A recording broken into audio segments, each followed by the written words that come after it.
একটি ভুল, একটি ধোঁকা, আর তারপর জান্নাত থেকে নির্বাসন।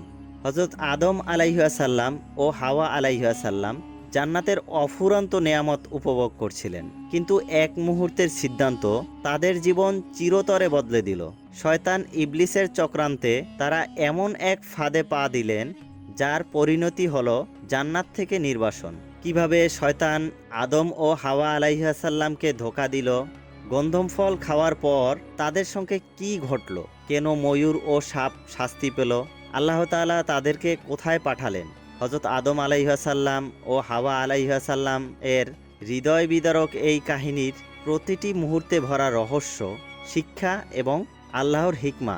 এই অবিশ্বাস্য কাহিনীর প্রতিটি ঘটনা জানতে ভিডিওটি সম্পূর্ণ দেখুন।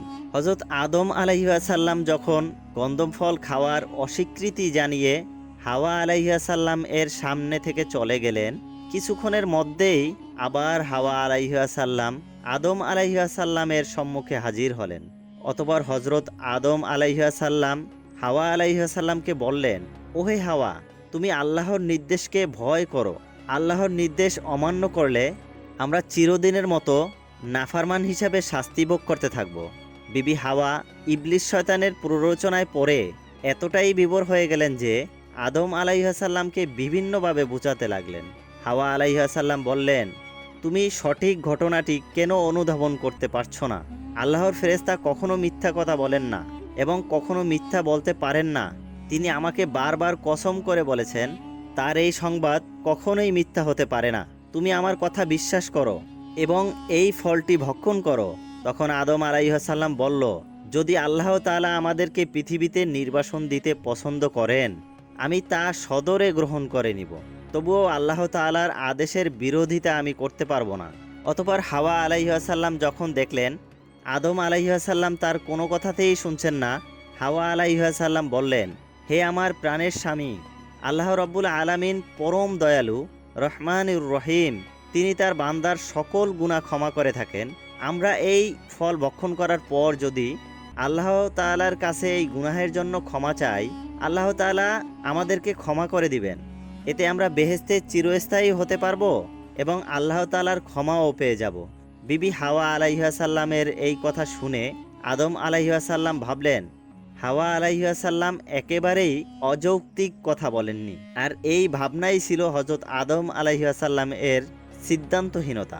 আদম আলাইহাসাল্লাম ভেবেছিল আল্লাহ তাআলা হয়তো তাদের এই জন্য ক্ষমা করে দিবেন, তাই শেষ পর্যন্ত আদম আলাইহাসাল্লাম গন্ধম ফল খাওয়ার জন্য রাজি হয়ে গেলেন। যখন হজরত আদম আলাইহাসাল্লাম গন্ধম ফল খাওয়ার জন্য রাজি হয়ে গেলেন, তখন হাওয়া আলাইহাসাল্লাম অতি আনন্দের সাথে একটি ফল হজরত আদম আলাইহাসাল্লামের হাতে দিলেন এবং অপর ফলটি হাওয়া আলাইহাসাল্লাম নিজ হাতে খেতে লাগলেন। হজরত আদম আলাইহাসাল্লাম এই ফলটি খেতে লাগলেন। তারা যখন আল্লাহ তাআলার আদেশ ভুলে গিয়ে শয়তানের প্ররোচনায় পড়ে এই ফলটি খেতে লাগলেন এবং খেয়ে ফেললেন, সাথে সাথে তাদের মাথা থেকে বেহেশতি তাজ খুলে পড়ে গেল। হজরত আদম আলাইহাসাল্লাম দেখতে পেলেন তার দেহ থেকে সমস্ত বেহেশতি পোশাক খুলে পড়ে গেল। অতঃপর তিনি উলঙ্গ হয়ে গেলেন। অবাক দৃষ্টিতে তিনি হজরত হাওয়া আলাইহাসাল্লামের দিকে তাকিয়ে দেখলেন দেহ থেকে সমস্ত বেহেশতি কাপড় খুলে পড়ে গিয়ে হাওয়া আলাইহাসাল্লামও উলঙ্গ হয়ে গেলেন। অতঃপর তারা দুজন তাদের দু হাত দিয়ে লজ্জাস্থান ঢাকার চেষ্টা করলেন।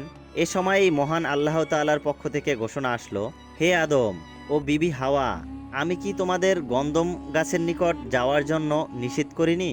আমি কি তোমাদের সাবধান করিনি? শয়তান তোমাদের প্রকাশ্য ও পরম শত্রু। তোমরা শয়তান থেকে সর্বদা সাবধান থাকিও। কিন্তু তোমরা আমার আদেশ অমান্য করে শয়তানের প্ররোচনায় পড়ে গন্ধম ফল ভক্ষণ করেছ। সুতরাং আর তোমরা এখন পবিত্র বেহেশতে বসবাসের যোগ্য নও। বেহেশতে বসবাসের যোগ্যতা হারিয়ে ফেলেছ। গন্ধম ফল ভক্ষণের ফলে হযরত আদম ও হাওয়া আলাইহাসাল্লাম দুজনে যখন বস্ত্র হারিয়ে উলঙ্গ হয়ে গেলেন, দুজনেই তখন লজ্জাস্থান ঢাকার জন্য চেষ্টা করলেন। লজ্জাস্থান ঢাকার জন্য কোনো বস্তু খুঁজে না পেয়ে গাছের পাতা দিয়ে লজ্জাস্থান ঢাকার মনস্থ করলেন। বিভিন্ন গাছের নিকট গিয়ে আদম আলাইহাসাল্লাম ও হাওয়া আলাইহাসাল্লাম গাছের পাতা চাইতে লাগলেন, কিন্তু কোনো বৃক্ষ তাদেরকে পাতা দিতে রাজি হলেন না। অঞ্জির ও চন্দন বৃক্ষের নিকট গেলেন এবং গাছ দুটির কাছে অনুনয় বিনয় করে পাতা চাইলেন। গাছ দুটি তাদের এই চরম সংকটপূর্ণ মুহূর্তে পাতা দিতে রাজি হলেন, তাদেরকে পাতা দিয়ে সাহায্য করলেন। এরপর হজরত আদম ও হাওয়া আলাইহিস সালাম গাছের শাখা থেকে পাতা ছিঁড়ে আঞ্জির পাতা দ্বারা গুপ্তাঙ্গ ও চন্দনের পাতা দ্বারা অন্যান্য অঙ্গ ঢাকলেন। এই চরম সংকটপূর্ণ মুহূর্তে হজরত আদম আলাইহিস সালাম ও হাওয়া আলাইহিস সালাম এর দুরবস্থাকালে এই বৃক্ষদ্বয় তাদের প্রতি সাহায্য করায় আল্লাহ তাআলা এই বৃক্ষের প্রতি অত্যন্ত খুশি হলেন, যার ফলে অঞ্জির ফলকে দুনিয়াতে তিনি অত্যন্ত প্রিয় ফলের রূপান্তরিত করলেন এবং তাকে অত্যন্ত সুস্বাদু করে দিলেন এবং চন্দন বৃক্ষের বাকলে এতটা সুঘ্রাণ দান করলেন, যার ফলে দুনিয়ার সকল মানুষ তা আগুনে জ্বালিয়ে তার সুঘ্রাণ উপভোগ করতে লাগলো। হজরত আদম ও হাওয়া তাদের এই চরম দুরবস্থায় দিশেহারা হয়ে এদিক সেদিকে দৌড়দৌড়ি করতে লাগলেন। এমত অবস্থায় আল্লাহ তাআলার পক্ষ থেকে তাদের প্রতি নির্দেশ এলো, হে আদম ও হাওয়া, আমি তোমাদেরকে পূর্বেই বলেছিলাম তোমরা গন্ধম গাছটির থেকে দূরে থাকো, এবং আমি আরও বলেছিলাম যে শয়তান তোমাদের পরম শত্রু, শয়তানের প্ররোচনায় ফাঁদে তোমরা পা দিও না। তারপরেও যখন আমার আদেশ অমান্য করে সেই ভুল করে ফেলেছ, এখন তোমাদের শাস্তিস্বরূপ দুনিয়াতে নিক্ষেপ করা হবে। অতঃপর আল্লাহ তাআলা ফেরেশতাদেরকে নির্দেশ করলেন, তোমরা আদম ও হাওয়াকে দুনিয়ার জমিনে নিক্ষেপ করো। এরপর হজরত আদম আলাইহিস সালামকে স্মরণদ্বীপ অর্থাৎ শৃঙ্খল নামক স্থানে নামিয়ে দেওয়া হলো ও বিবি হাওয়া আলাইহিস সালামকে নামিয়ে দেওয়া হলো জেদ্দা নামক শহরে। হজরত আদম ও হাওয়া আলাইহিস সালামের এই গন্ধম খাওয়ার মূল কারণ ইবলিস হলেও ময়ূর ও সাপ তাকে সাহায্য করেছিল। তাই আল্লাহ তাআলা ময়ূরকে লক্ষ্য করে বললেন, হে ময়ূর, তোমার অপরাধ গুরুতর না হলেও তুমি তো নির্দোষ নও। তোমার এই কথা জানা ছিল যে আমার অনুমতি ব্যতীত কাউকে জান্নাতে প্রবেশ করাতে দেওয়া সম্পূর্ণ নিষিদ্ধ।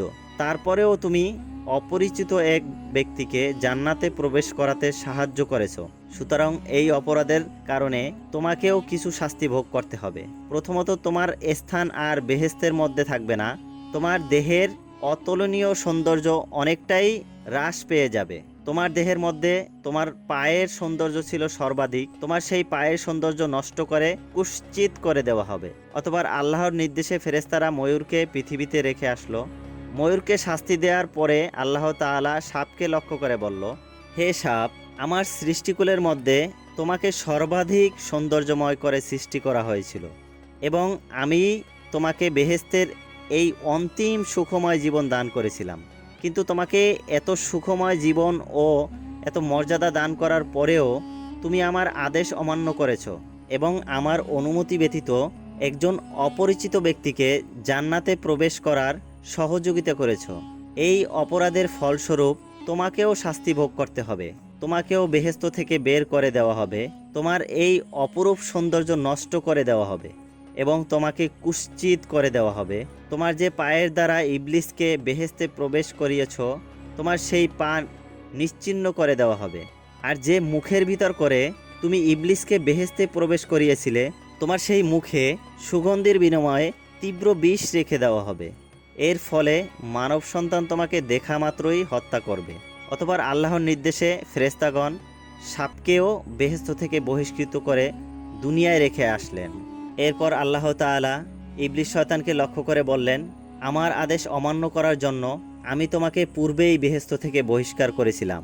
পুনরায় আবার তুমি অনুমতি ব্যতীত বেহেশতে প্রবেশ করেছ এবং আদম ও হাওয়াকে ধোঁকা দিয়েছ। এজন্যই আমি তোমার তওবার রাস্তা চিরদিনের জন্য বন্ধ করে দিলাম এবং কিয়ামত পর্যন্ত তোমার উপর আমার লানত বর্ষিত হতে থাকবে। আর আজ থেকে তোমার জন্য আসমানের সকল দরজাগুলো বন্ধ করে দেওয়া হলো। এরপর আল্লাহ তাআলার নির্দেশে ইবলিস শয়তানকে ফেরেশতাগণ বেহেশত থেকে বহিষ্কার করে পৃথিবীতে নিক্ষেপ করলেন। হযরত আদম আলাইহিস সালাম ও হাওয়া আলাইহিস সালামের জন্য এটি ছিল একটি কঠিন পরীক্ষা। জান্নাতের অফুরন্ত নেয়ামত থেকে পৃথিবীর কঠিন বাস্তবতায় অবতরণ। শয়তানের ধোঁকায় তারা যে ভুল করেছিলেন তার ফলস্বরূপ তাদের জাহান্নাম থেকে নির্বাসিত হতে হলো। তবে কি এখানেই শেষ? না, আল্লাহ তাআলা কেবল শাস্তি দেননি, বরং তিনি আদম আলাইহিস সালামকে তওবার শিক্ষা দিলেন, তাকে নবুয়াতের মর্যাদা দিলেন। কিন্তু এরপর কি ঘটল? কিভাবে আদম আলাইহিস সালাম ও হাওয়া আলাইহিস সালাম পৃথিবীতে পুনরায় একত্রিত হলেন? তারা কিভাবে জীবনের নতুন অধ্যায় শুরু করলেন এবং শয়তান কি এখানেই থেমে গেল নাকি সে মানবজাতির বিরুদ্ধে তার ষড়যন্ত্র চালিয়েই যেতে থাকলো। এই রহস্যময় কাহিনীর পরবর্তী অংশ জানতে অবশ্যই আমাদের পরবর্তী ভিডিওটি দেখুন। আমাদের চ্যানেলটি সাবস্ক্রাইব করুন, পাশে থাকা বেল আইকনটি বাজিয়ে দিন। যে কোনো ভিডিও আপলোড দেওয়ার সাথে সাথেই আপনাদের কাছে নোটিফিকেশন চলে যায় এবং আপনারা উপভোগ করতে পারেন। সবাই ভালো থাকবেন, সুস্থ থাকবেন। আল্লাহ হাফেজ।